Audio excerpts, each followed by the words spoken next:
this is the entire world of war in 4 minutes. This is so good. The first epoch of warfare was an infantryman's battle. Whether it's the Egyptians, the Assyrians, the Greeks, phalanx, the Roman legion, for the first 2,000 or 3,000 years of warfare, victory was determined by muscle power. The push of a pike, logistics was borne on the feet of infantry, and weapons were essentially thrust or thrown. And victory was won through a clash of infantry formations. Then in 427 AD, all that changed at the Battle of Adrianople, where the cream of the Roman army was defeated by a horde.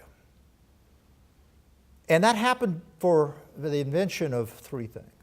Number one, the invention of the stirrup, which allowed a horseman to use his lower extremities to put leverage on his weapon and therefore dominate the infantry because he was more stable on the back of the horse. Second was the perfection of the war horse. You're familiar with those, the Saracen Arabian horse, the Mongol pony, and the large dray horse that carried the mounted knights in the battle. And the third was the invention of the compound bow.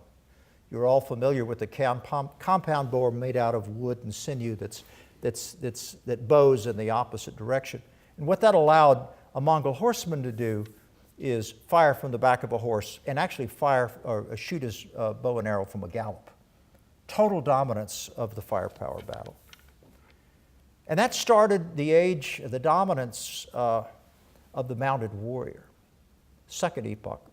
That ended at the Battle of Pavia in 1523, where uneducated Spanish peasants defeated the cream of the French nobility because they were firing an instrument called a harquebus that fired a 3/4-ounce lead ball, and it would penetrate the most expensive body armor of the most elegant French knight. And it completely turned the epochal shift of warfare from dominance of cavalry back to dominance of infantry. And that lasted another 500 years until 1914, where the application of the Industrial Revolution to the battlefield increased the lethality of the battlefield by a factor of 7, increased the depth of the close fight by a factor of 10. And after the death of something like 8 million infantrymen, then the dominance of the infantry soldier fell to the machine gun, quick-firing artillery, mines, booby traps, barbed wire. And this began the era of mechanization.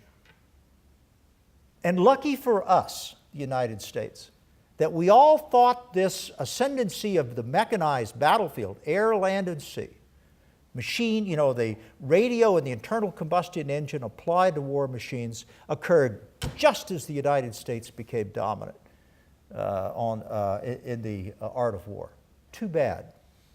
Because as I argue in the book, all that started to change in 1945.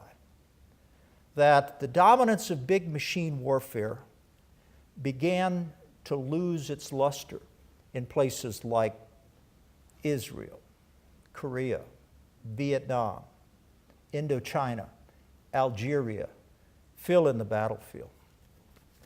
So that as the enemy adapted to take on big machine warfare, then suddenly the dominance of the big machines began to decline. So now we're in, I believe, another epochal shift.